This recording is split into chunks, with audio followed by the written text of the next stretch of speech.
Still don't got level 75. Listen, leave me alone. I don't play Summoner. I respect Summoner, but I don't play Summoner. I just give Summoner a lot of crap because it's fun to mess with Summoners. Okay, so leave me alone.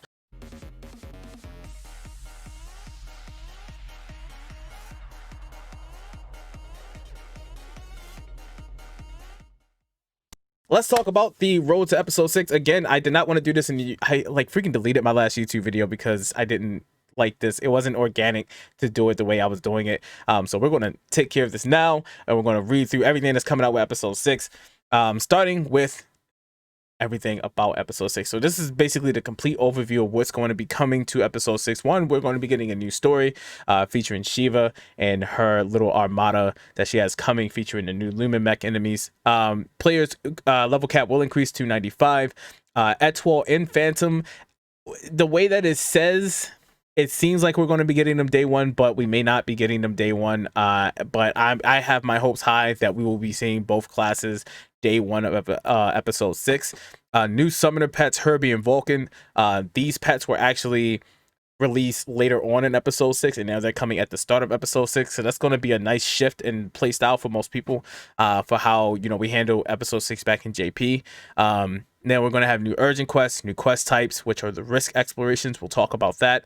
Arms extensions, new quest difficulty. There's a lot here. Ultra hard, new arcs missions, new rising weapon badges, new enemy types, Luminec and Ultra enemies, new seasonal events, new mission passes, new exciting titles, which all titles are exciting. All titles matter. Get those titles. Additional recommended quests, which are going to be the 4th featured quest that I talked a lot about before, where I was like, yeah, you guys get to level up now.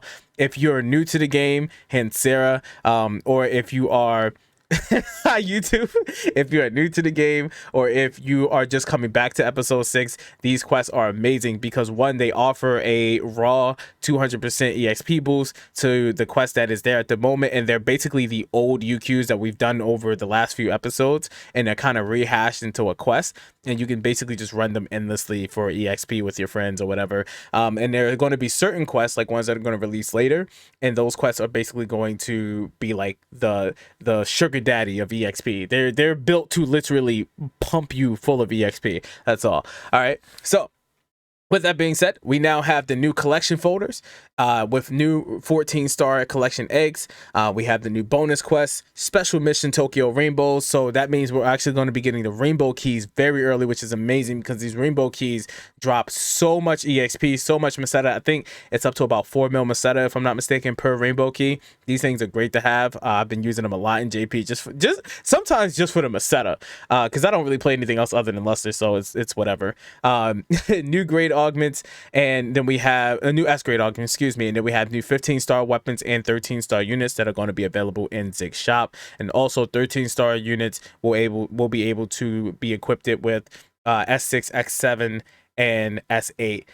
Is this all this maintenance? No, actually, Cookie Pal. So all of this will be coming later on. I give it about 2 weeks. So the next maintenance. So we have 2 weeks after this one, and then that maintenance afterwards. That's probably when we'll see episode 6. It's looking more like we're going to be seeing episode 6 probably December 9th. So just keep your eyes out. Right now, the biggest thing to take away from what we're about to read here is that this is the time to prep. And I'm going to be kind of pushing out the little pieces there where they're giving you the ability to prep wherever you can. So I'm going to be kind of, handing out those little tips while we're doing this. So with all of that information, let's talk about the new story. So the story takes place after Omega, and if you actually did the story, you notice that Shiva did make an appearance in the story. It kind of takes place from there. We're going to be seeing new enemy types. Now, the thing about those new enemy types is that they're going to be weak against dark enemies, or dark elements, excuse me. So with that being said, be prepared for kind of like a meta shift in how you work your classes. If you are those who play with elemental type classes, whether it be Force, if you're playing Phantom, you're going to be using dark type weapons, or if you happen to be playing stuff like Bouncer or whatever, you're going to be using dark type elements as well. With that, we will be receiving the Scion class, Phantom. Phantom is one of my favorite Scion classes. If you know me by now, is the one that I use the most, aside from Luster now, because Luster just kind of took over.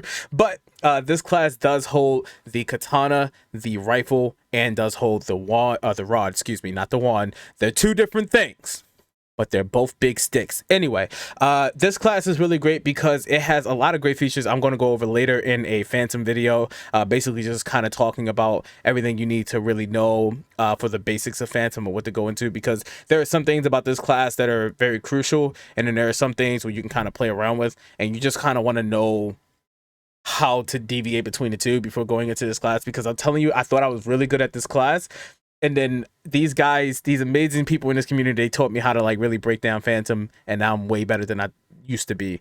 But I still love, personally, I love the assault rifle over everything, even though, if I'm not mistaken, according to RC, it was the least damage dealing weapon out of Phantom, but I still love it, so it's okay.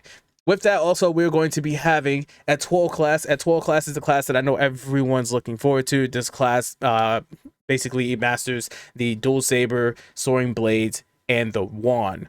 Now, I personally don't know too much about this class. They do have the new skip arts ability, where Phantom has shift PAs, and then Hero has swap PAs. These guys have skip arts. Now, basically, skip arts is just a way of altering your attack, so it's kind of similar to swap PAs, but you kind of do the same PA. It just has this is an apology call. This is an apology call from the utility company. Okay, anyway, so basically, skip arts is a way to add a variant to the attacks. It's the same PA, but it just gets a variant added. So as we move down, we're going to look into the new summoner pets, Vulcan and Herbie. Now, Herbie does give, it has an increased dexterity of plus 93 at level 130. And it has increased normal attack damage, increased PP recovery. Also has faster performance of photon arts and increased normal attack. Oh, we already said that part. But here's my thing about pets. Again, I'm not very good at summoners, so unfortunately, I don't know too much about what these pets can really do. That's something I do plan to look into at some point in my life, if I ever decide to dive into summoner, but I don't want to go off too much on something that I don't really know. I do know that a lot of people have reported, that these pets are really good. I've received nothing but positive things about these pets, and honestly, I actually personally, as much as I give Summoner crap, I feel that it's really good that Summoner's finally getting, these pets early on, because I remember all through episode 6 me screaming, dude, Summoner needs pets. Summoner needs pets. Someone get these guys some pets. They've been using the same pets since episode 4. What's going on? And they never got any pets until late episode 6. So it's great to see this. I want to personally see how this changes the meta, and seeing more people play Summoner in episode 6, which is great. So I love that they're doing this now. And then we have Vulcan, the evolved form of Synchro. Whoa, he looks great. His nature allows for higher damage and chain photon arts, and has an alter personality. However, it is considered aggressive. This personality reduces the critical hit rate in exchange for greatly increased damage. That sounds like a fair exchange to me, honestly. And it also has a slightly higher dexterity, defense, and HP than its lesser form.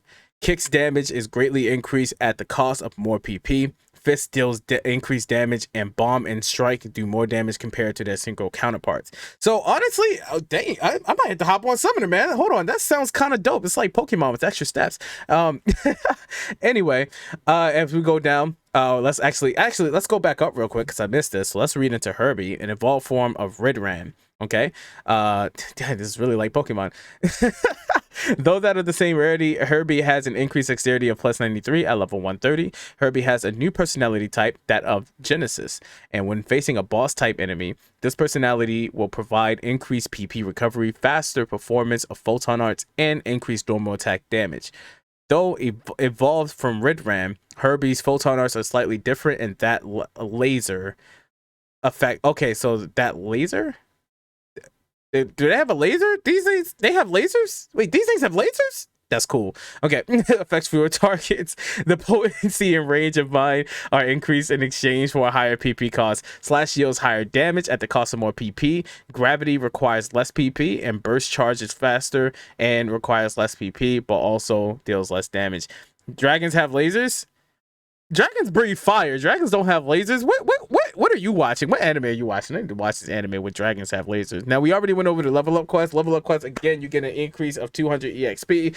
They basically are going to turn a lot of the old UQs that we've done in the past and turn them into a standard quest for you to run endlessly with your friends. So if your friends are looking to level up, be on the lookout for these quests. There will be videos later on about what quests to run as they release DPSO2 NA. I don't want to overload too much information for stuff that's not even here yet.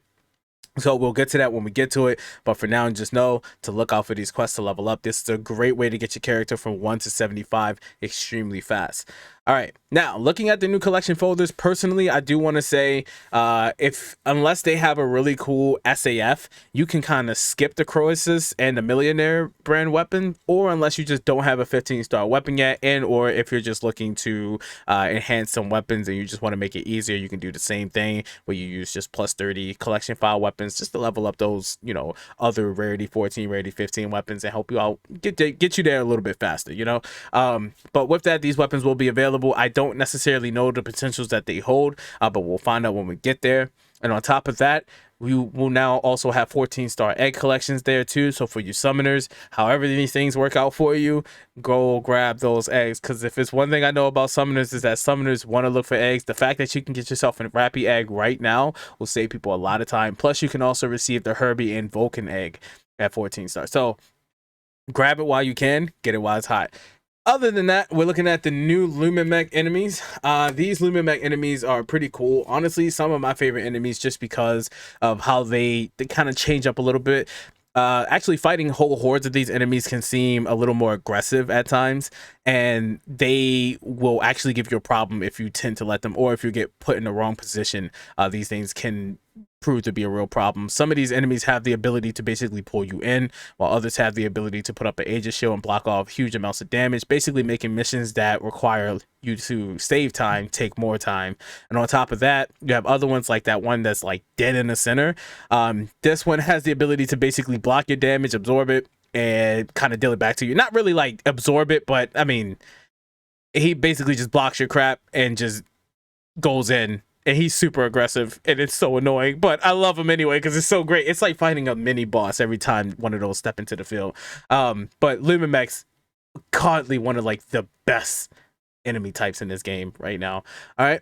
Other than that, we are going to have ultra enemies, just like how you have ultimate versions of your enemies. You have ultra versions of your enemy. Now, so one thing to take from these guys is that they have a lot of HP. If you are playing or have ever played JPPSO2, you would know that trying to fight one of these guys by yourself on normal grounds, you know, no divide boost or anything, these guys take a lot of energy and time to put down by yourself. So make sure you grab some friends, you go and you party out with them, you run these quests together. The thing about these ultra hard difficulty quests is that they're honestly really a lot of fun.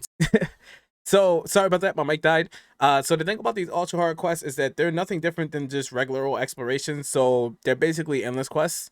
You just kind of run around, you take care of these enemies. On top of that, you have a lot of smaller enemies that are going to be there too. A lot of great drops that come from this area as well. But the thing about it, actually, no, I think I'm getting that wrong. That's risk exploration. So don't even worry about that. Ultra hard difficulty quest, something different. That's just the difficulty. What I'm actually talking about right now is the risk exploration. So risk explorations are basically quests that are going to reset every 3 days. So they're coming sets in 3, and every time they reset, you'll be able to take on any one of these areas as a quest. So basically on the first rotation, it'll be forest, tundra, and ruins. The second rotation, it'll be desert, underground shaft, and abandoned mine. And then the third rotation, it'll be coast, underground seabed, and floating facility. Now, as you go through these quests, you're going to experience things like these ultra hard difficulty or these ultra enemies. And while you're going through it, there's going to be like little challenges, some challenges that say, oh, kill this enemy, or who does the most damage against this enemy, or who kills the most enemies out of this horde that comes out. You get some extra EXP, some nice little drops every now and again. Sometimes some 14, 15-star rarity weapons can drop from these quests as well. So with that, if you actually scroll down, you can see the different drops that come for the different areas that you go through. So you can get things like the Ganon series weapons, or you can get the weapon camo trunk hunt. If you were to do the forest, tundra, or ruins exploration, you will get things like the Dine or the Resonant series weapons, and some really nice cool camos as well if you would do desert, underground shaft, or abandoned mine. And if you come down, you can see the Anakatas weapons that are available in the coast, underground seabed, and the floating facility area. Now, some of these weapons are going to be really cool, so I do say make sure you get these weapons and have them on hand, because in the future, these weapons are going to be used to create other weapons in the future that are the still and Purist weapons. So make sure you try to collect as many of these as possible just to make it easier on you when those weapons actually arrive. Now, with that being said, Zig's shop will also have Revelant weapons. If you don't know Revelant, it's basically what the Liberate weapon series was back when episode 6 was kind of going into his whole Novell Liberate mother father thing. Everyone was trying to get a lib unlocker. So basically what's going to happen is the Liberate weapons that you see in the ultimate quests are going to be available via Rising Weapon badges now, and they're going to be available via Rising Weapon badge 5. And with that, you will need one Novell series weapon at plus 35, a Revelant key, which we do not have any idea how to get this key yet. We can only pretty much say it may be the same way we got him in JP, which was through the Guides of Creation quest where you had to fight Deus and Mother together in the same UQ. Other than that, you have to have 10 Diard, 500 Plan, which is another material. You would need 500 X cubes, an ultimate booster, and you would also need 200 class X cube. We get it in the mission pass and the title. Do they say as much? They do say as much. Okay, so we will get them in the mission pass and title. That's awesome. All right, that's actually really cool. They're offering that sort of accessibility because I know these things were a craze. It was so hard to grind these things because the drop rate was like what 0.03 at the time. And it was, you had to grind this freaking Guides of Creation quest so much, and I still never got one. I think I played through that quest at least 70 times and never got a lib unlocker. Actually, I ended up going through it so many times, it just got to the point where I gave up, and I just started using Atlas EX. But these weapons are actually really great, and these will hold you over for a great portion of episode 6, so do not worry about it. And then when episode 6 goes into its end, it's only about what 2 more weapon series toward the end of episode 6 that are really easy to get, but these will definitely hold you over. And to this day, Revelant units in JP as Liberate units are still used as very good units for some people if you're just getting started, or if you're just trying to play catch up, or just trying to hold yourself over. Now these units do come with a great weapon, these weapons do come with a great weapon potential known as Liberated Fang. This increases your crit rate by 20% and the potency by 16%, PP consumption reduced by 15%. When's the Phantom class coming to global? The Phantom class will be coming to global at the start of episode 6, and it seems like Etoile will be coming along with the Phantom class. Episode 6 right now, because they just dropped this content map, is looking to drop somewhere between I want to say like December 9th. So probably that week. But we'll know when they say it. Until then, I'm obviously just giving out some speculation. Now, the other thing is weapon extensions, which I do not know too much about weapon extensions. I don't. I never actually used these myself. But let's read it down just to give a broad understanding of what it is, just in case you guys haven't heard of this before. So that weapon seemed perfect when you first got it, but now compared to some of the new items you're picking up lately, it's not so high. The good news is that weapon extension is now available in your personal quarters via the crafting terminal. Extending your up to 12-star weapon can overwrite the standard stats of those of a selected recipe. Once you've raised weapons extension level enough, with the maximum level being 12, the enhancement level, augment, and weapon potentials will not be affected. Okay. To extend your weapon, you'll need some materials, most of which can be obtained by dismantling 7-star or higher equipment at the crafting terminal. As you extend more items, you'll attain crafting achievements, which will unlock additional, more powerful recipes. If you're looking for an entirely new upgrade and rare drop rate as not favored you can craft a 13-star weapons at the terminal. These weapons can be extended up to extension level 8. So basically, for what I'm reading, it's a way of just making like your lower tier weapons a little bit stronger just to hold you over again. This is actually really cool, especially for those who hold on to like some old weapons like we were talking about the other day. A lot of people have some old Sigma weapons that are still in their pockets. Even with us moving up now, if that would be the case, then they can actually make some weapons a little bit stronger just to hold them over a bit more, so they don't have to necessarily grind for a new weapon yet. But something to at least keep them up with the content. There's a catch though. Crafted weapons have much higher damage variance. Oof. That's not bad. Hit those Sigmas out of here. Stop hating on Sigmas. All Sigmas matter. Especially Sigma launchers. They're great. Alright. Rising Weapon Badge 5s. Okay. So with Rising Weapon Badge 5s, you will be able to obtain the Novel and Demon Series weapons that are available at the moment. If you're making a crit build, the variant doesn't matter. Oh, well, there you go. Well, because you're only with the variants, you're only worried about the damage then, right? So the crit wouldn't even go into that. Guys are so racist against Sigma launchers. What does Sigma ever do to you? It's a great looking weapon series. Don't be so hateful. And with that, you will also be able to, oh, yep. So by using Reveler Key found in the Mission Pass 11 or receive the title reward for the Glass Guardian, Glass Guardian, you can upgrade the Novel series to the Reveler. So these are extremely obtainable. Like I was saying earlier, throughout like all of PSO2, their point is to make things super obtainable for players so that you don't really need to worry about trying to play catch up all the time. You don't need to be looking over your shoulder for the next bit of content. No matter how long it takes you to hop in or off PSO2, you're here. As long as you just come and play, these guys are taking care of you. Like, they're literally tossing you this. They're tossing you what took us months to attain in a week. Okay? So there's no reason I should be seeing any more Sigma launchers. And if I see one Sigma launcher in Gods of Creation, I'm calling the cops. All right? Anyway. With that being said, we do also have some nice parfaits for you beautiful little dudes, you beautiful little squids. You can obtain some great sweets from this Rising Weapon Badge shop as well. And also coming are some new S-grade augments for you all. I'm kidding, by the way. You can do whatever you want with a Sigma launcher. I'm just playing. I'm just kind of tickling your fancy. I'm being weird. Anyway, with that being said, for the heroes, Amari's like, huh?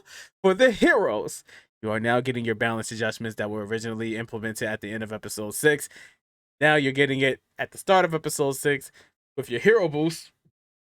The maximum and minimum values of power gained from this skill have been raised. Your hero counter during hero counter, heroic boost has its maximum power value increased, and precision attack critical rate has been increased. Sorry about that. I was burping while I was drinking my freaking Gatorade because it's crack. Anyway, quest triggers are now added to the Rising Weapon Badge 4 exchange shop, and quest triggers up to episode 5 will be added. So things like Hostility trigger, and Unceasing Madness trigger, the Crimson Bellworm trigger, those will all be added to the Rising Weapon Badge 4 exchange shop. And I feel like this is going to be a pattern. They're also going to do this with Rising Weapon Badge 5 as well for the 3 quests that come out throughout episode 6, and probably even more.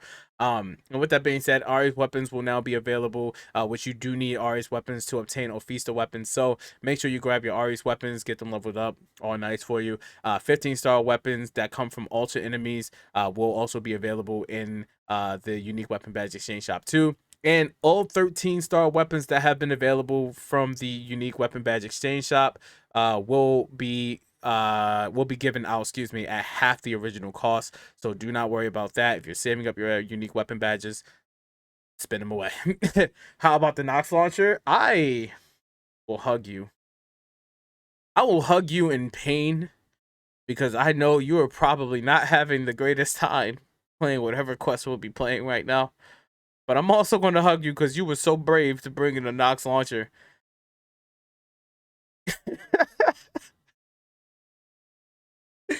And I salute you, sir. Also, for those of you trying to catch up on armor as well, the Hiei armor will be coming back with some great arguments to help for returning players. You can get the back arms and legs by doing a special time attack quest. Now, and also character creation limit increased to 30. So for those of you who want to get some money, there's more money for you right there. So now we move into the free upgrades, because there's so much coming out, right? So with this, basically PSO2 is just offering everyone a free Atlas Alls for anyone that does any of the recommended quests between November 25th and December 22nd. You will receive an Atlas All Gunblade with enhancement level of 35, light element of 60, mastery 4, vinculum, stamina 3, spirit 3, deafness 3, and an S3 luminous grace, which is going to be really great, especially for those trying to obtain some PP. Anyway, moving down, we have the 12-star units that are also going to be available for anyone that qualifies by completing the Dark Revelry Consume Starlight quest between the 25th of November and the 22nd of December. For those who complete this quest 3 times, will receive the arms piece of the offset armor set. For those who complete this 6 times, will obtain the back piece of the offset armor set. And for those who complete this quest 9 times, will obtain the legs of the offset armor set. So for those of you who haven't got these armor sets yet, you just don't feel like spending freaking 30 mil out of your pocket just to buy these things, you will be able to obtain these. Now, these won't come at a plus 10, but it's very easy to level up. They will come with freaking Ala de Soul and Vinculum, so you're going to be good when it comes on, and Mastery 3. So you're going to be good when it comes to damage and some PP gain. And these will definitely hold over a lot of players, even better than the armor earlier that comes, the Hiei armor. So, I mean, kind of play with what you're being given here.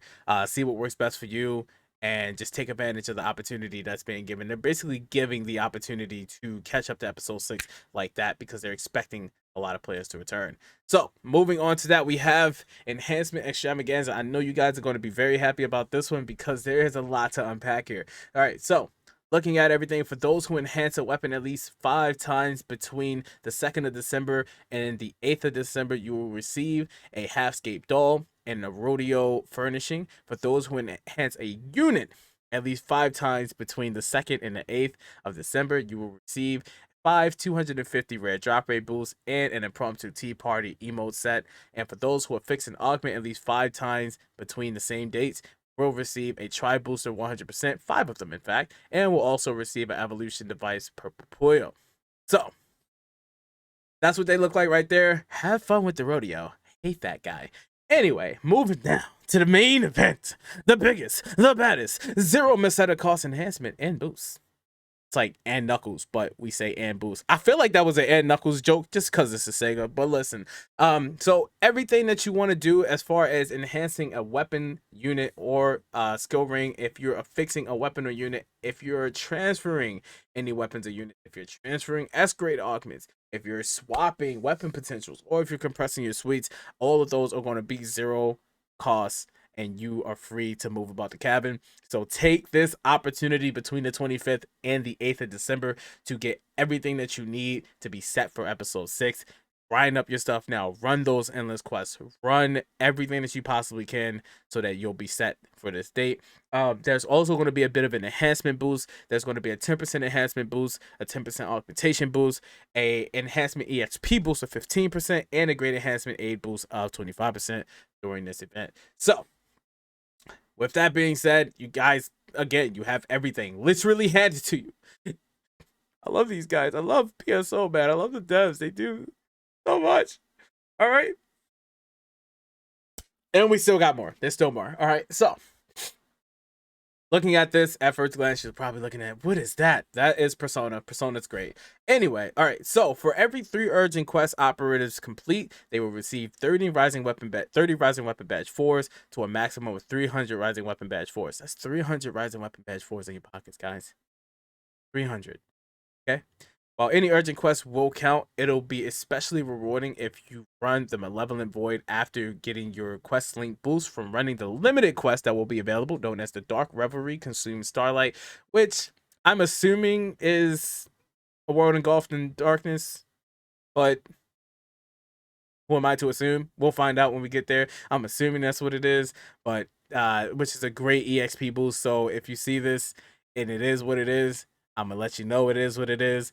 And trust me, running this on classes that you haven't leveled up yet, Summoner, it's going to be great, especially if you're dropping, if you're taking your tree, or if you're dropping your boosters on the way in. All right. With that being said, you'll have the chance to, you'll have those Rising Weapon Badge 4s and the chance for some better items as well. Rising Weapon Badge 4s can be exchanged in the Rising Weapon, with the Badge and Memory Exchanger for 15-star materials, as we talked about earlier, and trigger quests that are going to be available after. There's a 10% extra success chance. Oh, for the fixing? Yeah.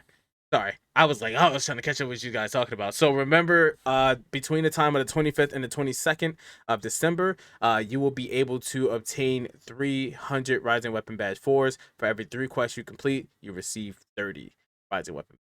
So make sure you take up on every opportunity to complete the limited quests, UQs, whatever, and you'll just take this opportunity. Do it.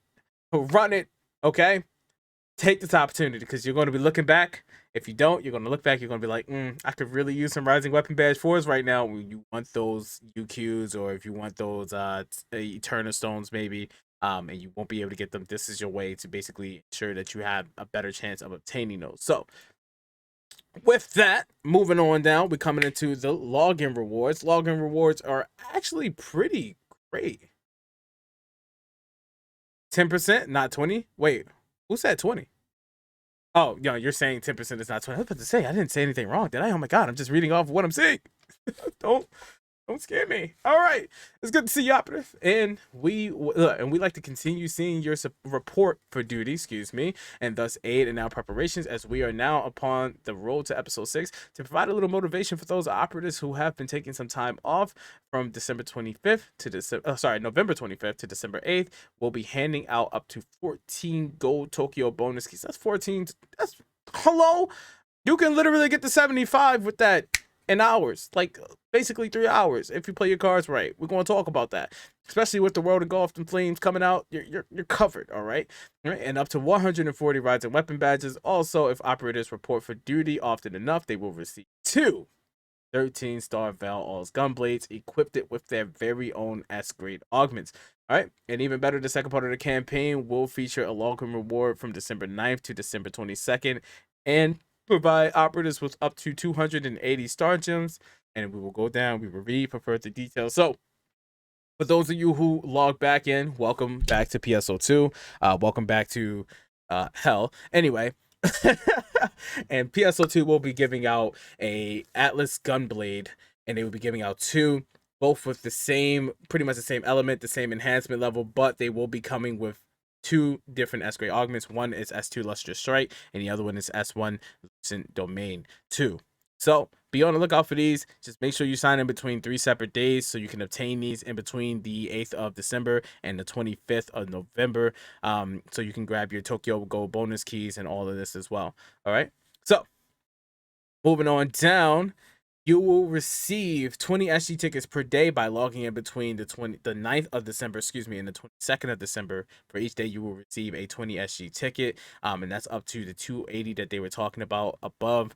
And then if you log in between the 29th and if you log in between the 22nd on 3 separate days, you will receive Tri-Boosters 100%. So this is really good. Again, this is really good. Having an All's Gunblade, I think everyone can use an All's Gunblade. If you don't think you can use an All's Gunblade, think again. Lifesteal is amazing. Lifesteal will save your life. It's great for new players coming in, especially for those who are probably going to have to relearn a lot of the harder quests. And it may just seem like a lot. That's going to save a lot of people. So honestly, don't sleep on those Gunblades. At least take one of them and use it as a lifesteal battery. All right. So moving on down, we have the quest link boost. Let's talk about what's to come with this baby. So basically, gather some food and friends, and you're sure to have fun with this Roll to Episode 6 event campaign. Beginning on November 25th, this campaign will grant you boosts to EXP earn and rare item drop rate. With each completion of the new limited time quest, Dark Revelry consumes Starlight or its trigger variation. The best part arcs is that these boosts can total up to 200% and will apply to both of the above quests. I'm a dual wield Gunblade. I wish. Don't talk that. Don't do that. Don't do that. Okay. It's making me moist, and I don't like this. All right. Will apply to both of the above quests, and as well as the urgent quest, the Malevolent Void, and its trigger variation. All right, so by completing these quests, you will activate this little boost here, and these. So after completing the Dark Revelry Consume Starlight, you will acquire a boost. That boost will become available for each and every one of these quests here, being the Call of the Void, the Malevolent Void, and you will receive a 200% EXP and rare drop rate for each of these quests. So it's linked. I don't know for how long. That's one thing they didn't say. I don't know if there's going to be like a timer on it or something like that. It's just not crossing my mind right now if I've even done this before. But just make sure you do this quest before taking on any other quest down here. Just get that boost. I mean, it's a 200% boost. It's free. On top of that, you can pop your 250s or your 300s or whatever. All right. So Moving on with that, we have the social media salute, and this is the last bit of information on our list. So with that, PSO2 is now having a bit of a social media gathering right now. So between the 25th and the 8th of December, players who log into Twitter and retweet some tweets and or log into Facebook and like some Facebook posts, if they get a total of 10,000, we will receive all of these gifts here. Hence that being of a Tokyo Gold bonus key, 1 million EXP ticket, a Grim Assassin weapon camo, and a Ailey Starlight weapon camo with a SG 100 ticket. So the good thing about this is that the Grim Assassin and the Ailey Starlight, these weapon camos are specifically for Etoile in Phantom, and they actually change depending on which weapon that you're using. So they're interchangeable. So if I'm using the blade at one point, or if I'm using katana at one point and I want to swap to rifle and I want to swap to rod, it actually changes for me. The same thing goes for the Ailey Starlight. Depending on what weapon I'm using, the weapon will actually change its position and whatnot for you. So these are actually really cool. I really love weapon camos like this because, especially for Scion classes, you already know me, I'm a man of fashion. So I really hate having to constantly change my weapon and then change my entire weapon camo. So this is really great that you can have like stuff like this and be able to change the weapon camo with the weapon. For the limited time quest, thank you so much for popping that link. I'm gonna copy and paste that after this done. We're gonna put that in the video, and I'm gonna edit this out. And I appreciate you guys kind of hanging out with me here, because this is kind of what I do. This is kind of just me and my element, just kind of talking about this. I can't actually just sit in front of a camera and do this, you know. So this is just me and my element. I appreciate you guys just kind of taking this information with me and just going about it. With that being said, between the 25th and the 8th of December, for everyone who does participate in that event, they're going to be choosing 30 winners out of every retweet and every like. They're going to choose 30 winners to receive a 10,000 AC tickets. You know how many scratches that is? I just want you to take a minute and think about how many scratches that is. That's like 50 outlandish bikinis right there. I'm just saying. If you want some outlandish bikinis, that's like 50 outlandish bikinis for you right there. All right. So take up on the opportunity when you can. The only rule is that when they do contact you, if you win, you will have to provide them your player ID, your player name, and your character ship number. So with that, now you have everything you need to know about the road to episode 6. The very good thing about this is that I do love that they're taking so much initiative, and just, again, the word accessibility comes a lot when I talk about PSO2, the devs and what they do. And just trying to make sure the players are happy and healthy, and players that either want to take a break and come back, knowing and being fully aware that, you know, we're updating every 2 weeks and the content is just rolling too fast. They're making sure that players are able to come back and not feel so left in the dust, so that and really at the end of the day, it's just our job as creators to kind of keep that information out there and just kind of do what we do every day, so players will know, because not everyone has, you know, access to Twitter, access to Facebook, so we have to do our job to kind of expand that via the platform. So big thank you to PSO2 and what they do. Dev team is absolutely amazing. I know this is not easy to do, especially when I am pretty sure this is the one game that actually kind of pushes this content so fast. Yo, Patriot, what's going on, King? They push this content like extremely fast, and it's crazy. But dude, 10 million AC. Sorry, 10 million. See, that's me mixing up my numbers again. 10,000 AC points. It's crazy. But I cannot wait for episode 6. Again, I'm anticipating episode 6 sometime around December 9th. Around December 9th. But we'll see where it goes from there.